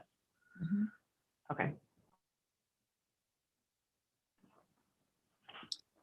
And just to clarify a little bit, Kaya those offerings, I mean, it might be that the main lesson teacher is teaching the same lesson to an in-person class, 2 separate occasions. So teaching to group A, then the next day or the next 2 days later, teaching to group B. And then that there's something else that's happening virtually. So it might shift a little bit too. I would not encourage you to assume that the amount of content that is currently being delivered virtually is possible for us to continue to deliver personally, as well as meeting in person with students 4 days a week. So I understand that completely. Yeah. No, I just was trying to get a picture of it. And if what I said back was kind of what you guys are, if that makes sense, then that I can understand that. Thank you. Okay, great.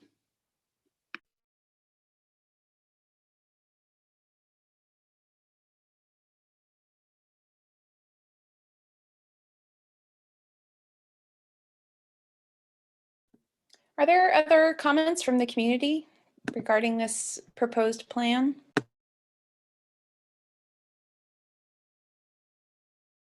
Actually, I want to say recommendation. It is a plan, but I just want to clarify that the WCC is not going to be laying out a detailed plan that we expect Principal Pepe Phelps to implement to the letter.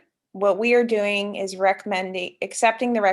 we were to accept the recommendation to reopen in person, we would be empowering Principal Pepe Phelps and the faculty to implement that plan and figure out those details, trusting our wonderful principal and our faculty to do that. So I just want to make sure that's clear, that we're not expecting a bullet pointed plan to come out of this, if that makes sense.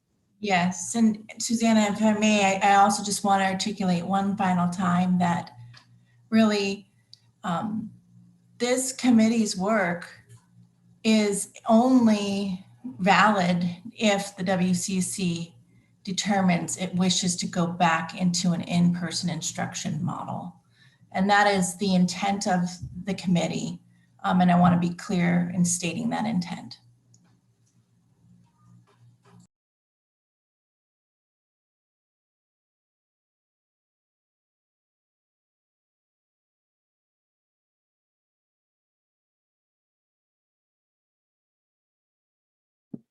Do we have any further community comments? There's a question in the chat box. regarding, it says, are there filtration recommendations for the air system? Will the planning include contingencies to account for virus variants? Yeah. And okay, I'll let Principal Pepe Phelps answer that. As I said in my report earlier, that we have been working with the building owner and with the HVAC contractor the filters have all been changed. They're looking at levels of fresh air, timing and things like that. So that's all being as part of the plan to create an environment that is minimally the standard of ASD buildings, and additionally in different directions that we can go to have greater air purification and filtration. And to the other question, thinking about ebbs and flows and infection and what's happening with, the virus, any of this would really be contingent upon meeting the ASD protocol.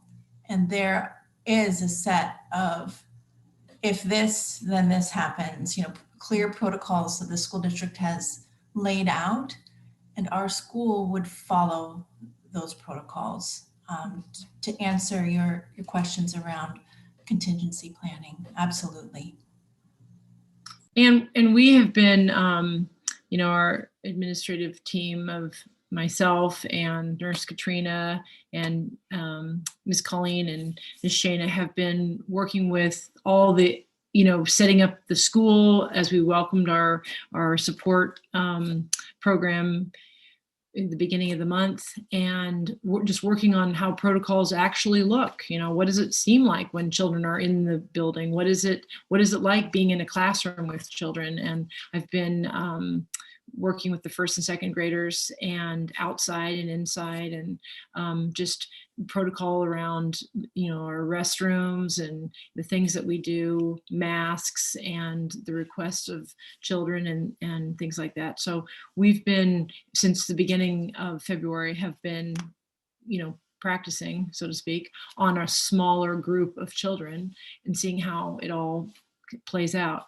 And we have a Nurse Katrina has a room, we have a couple of rooms identified if a child was to feel ill and need to go into a quarantining room before their parents pick them up, and all kinds of things. So we are working every day on meeting the ASD guidelines and going as far beyond them as we can.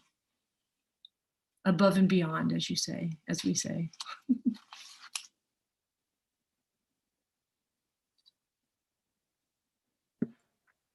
Thank you, Principal Pepe Phelps, for that answer. It's very thorough. Are there any other questions for this issue that we have before us?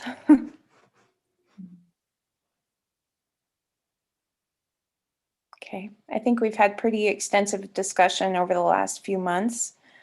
I would like to know if anyone would like to make a motion to accept the recommendation of the WCC reopening committee to reopen Winterberry in a cohort model. Oh, I'm sorry. Stopping myself. There was one really important thing that we did not go over that I wanted to just raise. I have some concern, and in discussion, I think it would be important if we account for any travel that might be happening over spring break. And I'd like to just bring up for a brief discussion of, if we were to reopen, having that pushed back a week after spring break ends, just to make this as successful as possible. If we have families that are traveling, we might have staff that are traveling, just to give people a week to quarantine after the end of spring break. And so continuing a virtual Winterberry offering through that first week after spring break, before instituting the cohort model the week after that.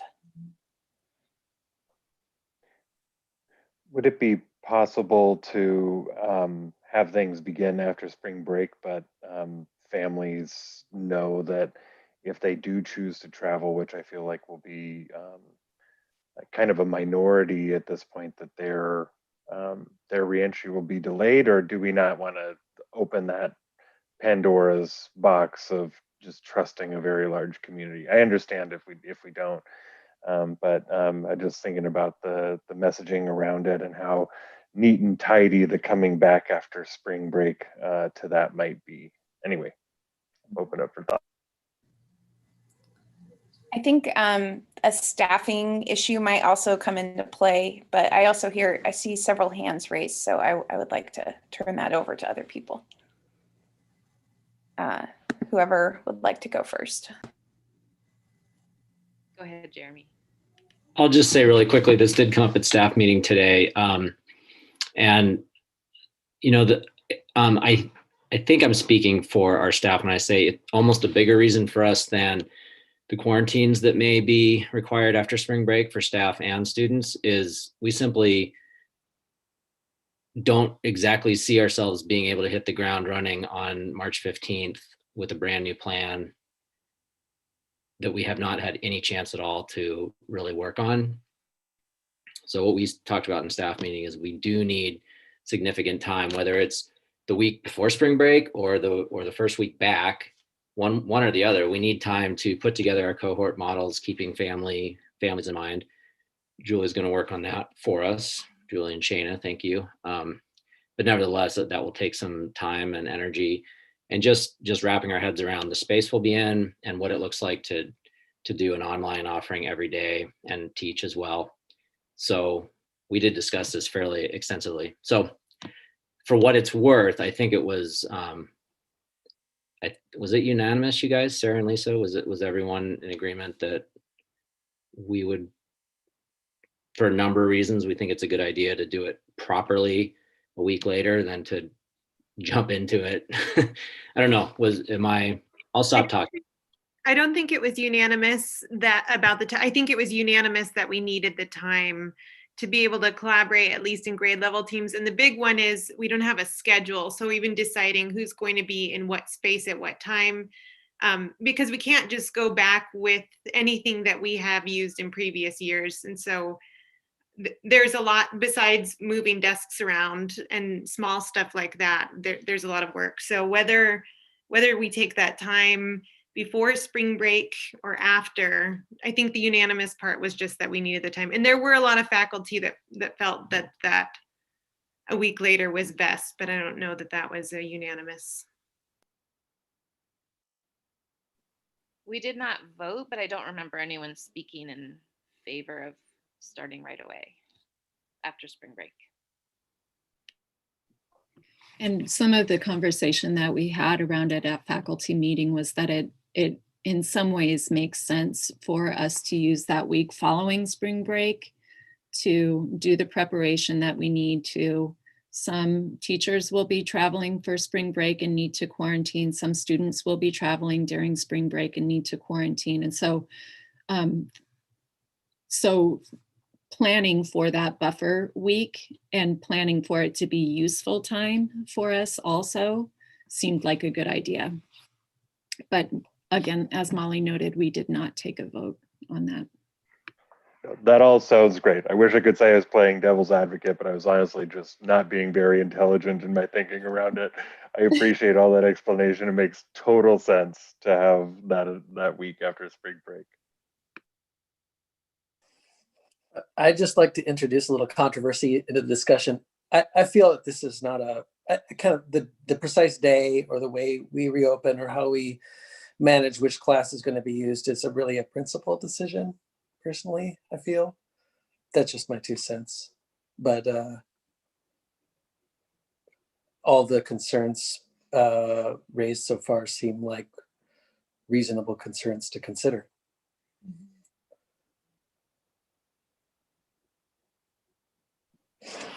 And I hope it's not speaking out of turn, but I really want to honor what's living in Kailara, and I'm sure is living in a lot of our community members, is a need to know as soon as possible what to expect and when to expect it. So I just wanted to honor that is living in this group of individuals, but I know that it's living in our greater community as well.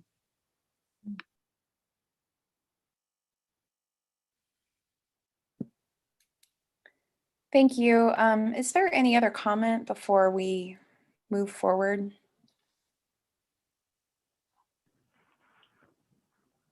Kylara? I think how you frame this will be really important and how it gets presented to the community, whatever decision is made. It's a challenge to find childcare when you're working and you don't have that week off. So if there's no school provided at all, that will be something that lands on families. I totally and completely hear that teachers need actual time to do the preparation to provide this quality education, both virtually and in person. So I think how that gets communicated, the honoring that is communicated in that, and if it doesn't have to be an entire week, maybe it's 3 days and we take Friday, February 26th off because the rest of the district is using that as an asynchronous day. If there was a creative way for that to happen so that entire, I don't know what it might look like, but that's my. There'll still be instruction that week. The teachers will still be there. We cannot take off a week of instruction. Okay. That's not allowed, and we will not be able to do that. Teachers will be just needing to not have students in front of them that week and be able to work in their classrooms, but also providing probably what will be the next iteration of their virtual offering. So just to be clear, there will be an offering ongoingly. There will be no break in that. But anyhow, so that's just to clarify that. But teachers will come back, work in their classrooms to get themselves kind of mentally, emotionally, psychologically prepared to receive a different situation than they have been doing partially this year. Again, another change, which is hard when people are weary. So, but they'll just come off of spring break and everyone will be so charged up to do something else new and different. Come on, teachers, crack a smile. I'm just kidding. I'm kidding. Anyway, so I honor the tiredness that people experience and know that it's community wide. So thank you for that clarification. And then I saw a question or a statement about quarantine, and my understanding is the district is following the municipality quarantine, so that there is a quarantine requirement that we fall under, even though the state doesn't have that right now. Right. Thanks, you guys. This is an amazing group. Thank you. Could somebody clarify that? Or Kylara, could you just elaborate a little more? I guess I'm not clear on the difference between what, the governor's lifting of the emergency and then what ASD's requirements are regarding quarantine. If somebody could just fill me in on that, that'd be great. I think that's yours too. Yeah, at this point in time, and again, things change daily. But at this point in time, the district is following the Muni requirements, which is the Muni is requiring quarantine after travel. And our district is following that. The CDC recommendations are different, and I think the state's adopted something different, but our school district is following the 5-day quarantine at this point, in this moment of time.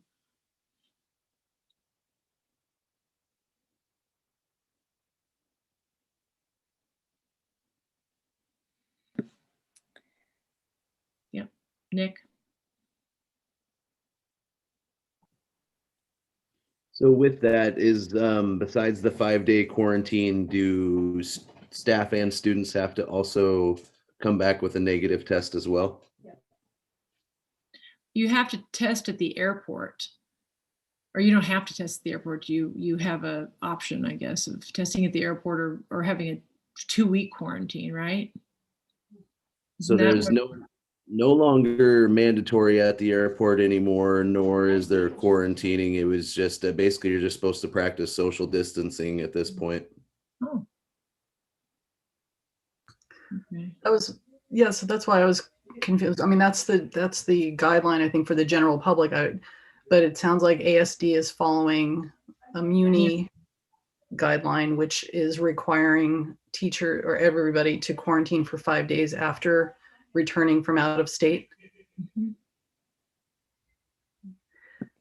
If that's the Muni guideline, then we'll follow. That's, I mean, it almost makes it easier, I think, because it obviously, or I'm sorry, if that's the ASD guideline, we have to follow whatever they say. So if they have a quarantine, I imagine there'll be more communication from ASD around spring break about that.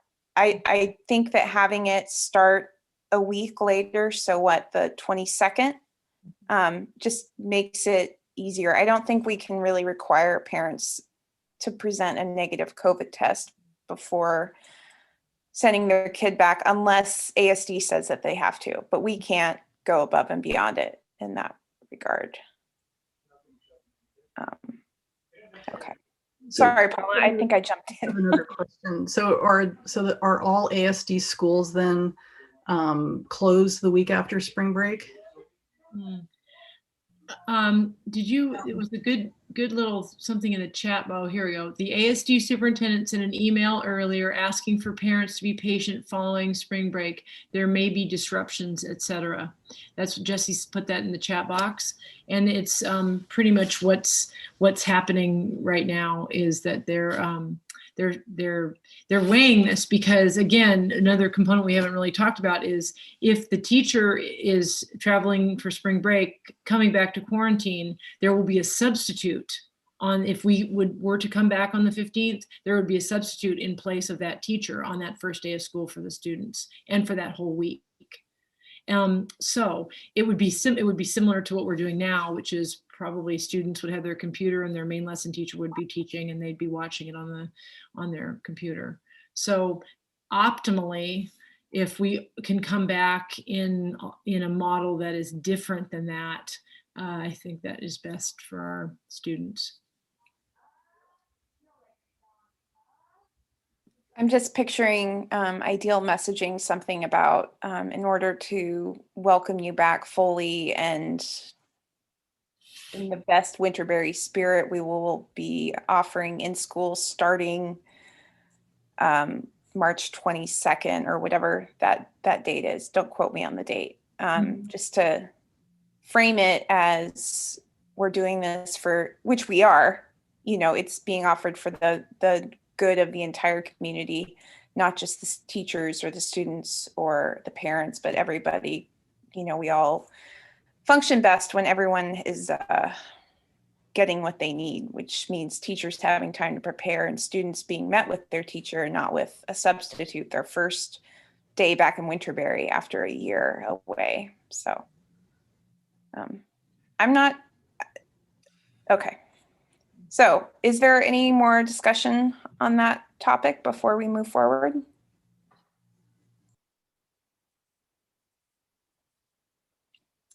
Okay.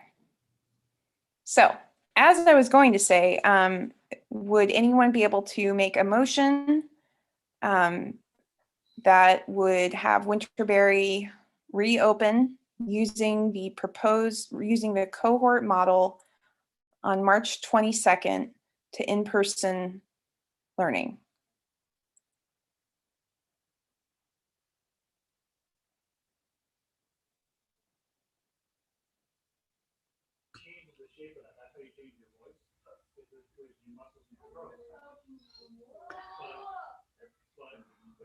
I'm always hesitant because I feel like I'm going to get the wording of this motion wrong, but I'll take a stab at it.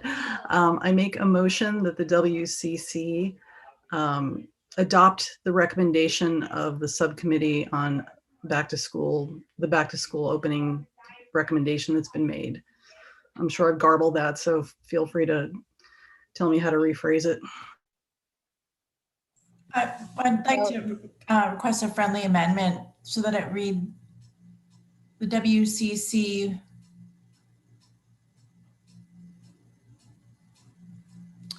recommends reopening following a cohort model, and in doing so recommends following the recommendation. I mean, there's a lot of recommends, but I'd like it for this to be put down as the WCC's desire to reopen, and then turn to the recommendations outlined. And those are articulated in writing a couple of different times in the chat.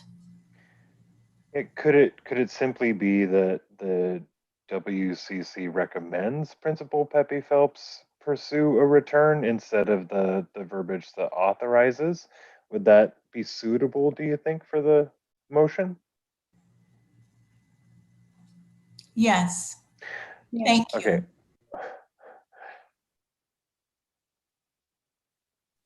So in the spirit of Paula's bravery, perhaps I will say that the WCC recommends Principal Pepe Phelps pursue a return to school utilizing the plan and cohort model that was recommended by the reentry committee.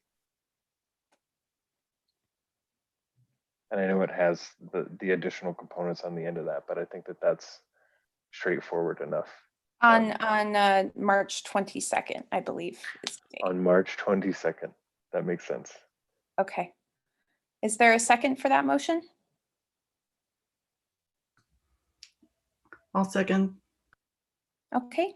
And I need a verbal yes or no from all the WCC members, please, that you are it needs to be very clear how everyone's voting. Thank you. I vote yes to accept this. I vote yes on Peter's motion. I vote yes on Peter's motion. Mark Stover.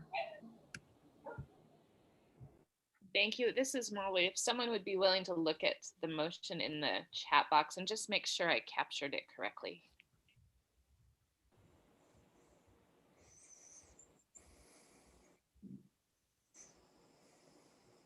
Molly, please insert the return date of March 22nd. Thank you.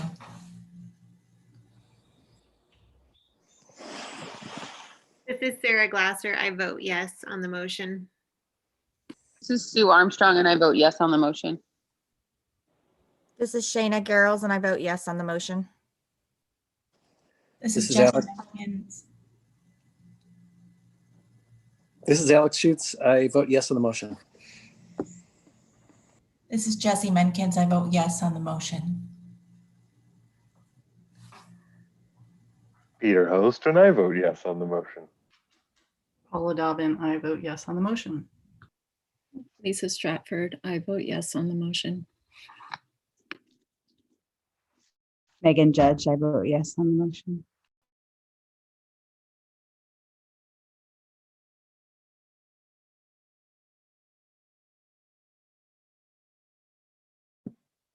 All right. Thank you, everyone. Just a ceremonial twinkle. Thank you, everyone, for all your hard work on this. Obviously, it's not over, but it's just a good to have a path forward of some sort. And thank you to all of you for all your work and discussion. Literally hours and hours and hours of discussion. All right, let's do our second agenda item, and then we can wrap it up for the night. Our second agenda item is regarding the appointment of Alex Schutz as our new chair, myself as the past chair. We still need a future chair. So if anyone would like to serve as the future chair, this would be a great time to speak up. Otherwise, as I've threatened, I will be emailing people. But I would love to see any discussion on that. I personally feel Alex will be a great choice to lead the WCC. He's got a lot of skills that he brings to it, and I think honestly has a willingness to serve, which is the most important part, I think, for leading this body. And I have complete confidence in him. May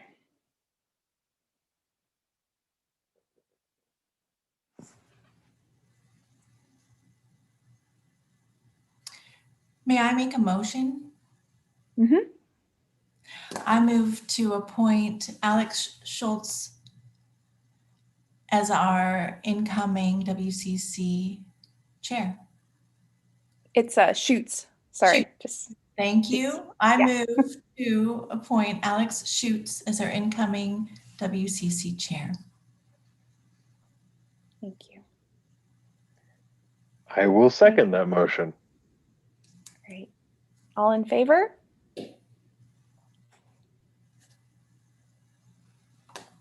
Great. Wonderful. Very exciting. All right, I'm out of here. No, just kidding. Susanna, thank you very much for your service to the WCC and the commitment that you've given to our school and our community. You've just done this job beautifully, and I really, really appreciate everything you've done as our president and chair. Thank you. Thank you, Jessie. I really appreciate that. Thank you. Same. Leaders don't choose the time that they ultimately lead through. So thank you for the hard work. Thank you. You've all been a pleasure to work with. So I feel very lucky. And Alex is going to do an awesome job.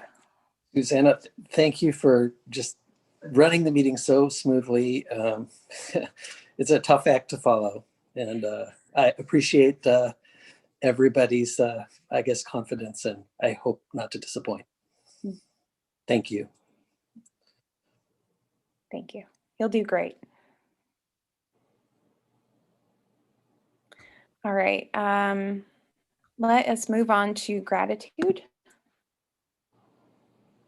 before our adjournment.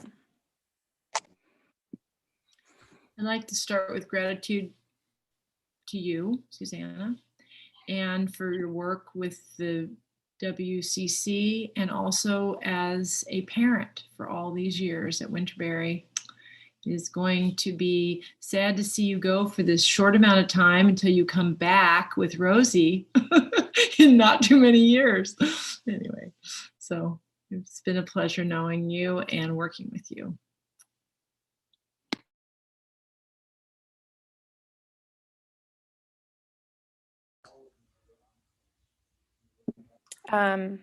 I want to express my gratitude, as I think I've been doing almost every meeting, for this group of people. I never thought that we would have to have a year plus ongoing. Who knows when it'll end, of virtual meetings, and through some really weighty decisions. And I really appreciate everyone for showing up, for engaging. I love seeing all the community members who have shown up and become part of this experience. And I just appreciate all of you so much. And thank you for just your willingness to serve our school in this really sometimes mind-numbing, unglamorous way, but very necessary and very important to our school. And it just means so much. So thank you, all of you, for what you do. And Miss Julie, I will probably be applying for a job as a crossing guard or something in a few years, so Rosie can get in. Well, just cross your fingers for me. All right. Any more gratitude? Yeah, I'll just pile on, and again, thank you, Susanna.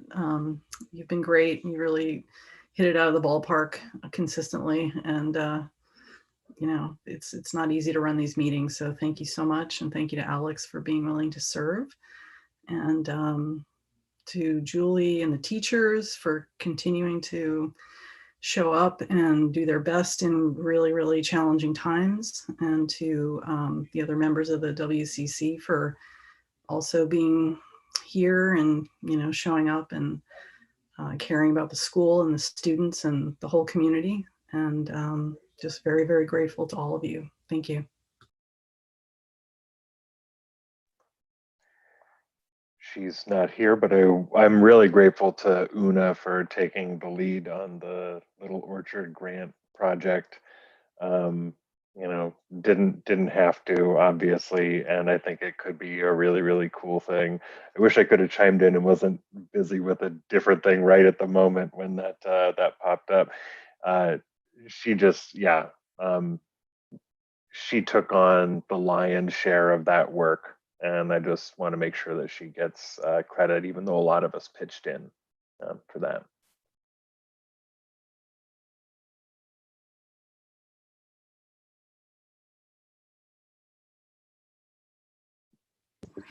I just want to express my overwhelming gratitude for being part of the Winterberry community, from the tiniest children way up to all of us who serve on different committees. It is an amazing community to be part of. And so I am grateful for all of you, and grateful even wider into our full community.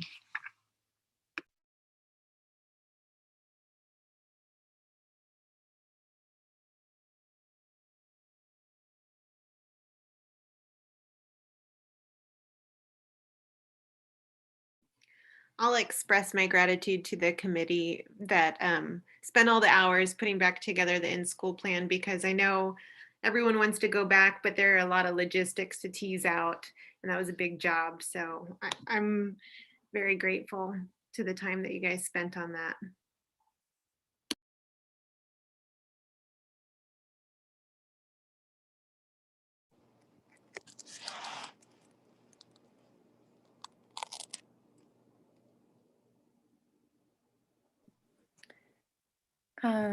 That is wrapping it up. Oh, Megan, I'm sorry. I just saw you unmuted. All right. Well, so I got an email from Julie and Shayna at the last minute here asking for minutes from 2014 and 2015 and 2016. And so I've read a lot of Winterberry history today. And I want to say thank you to Miss Julie, because our teachers are there too, Miss Towner and Jeremy, but Miss Julie was there as a parent back in 2014. And it's really cool to see all that. A little, you know, there's a lot of emotions going back that far. And I'm really proud of all of you guys for still being here today. Thank you.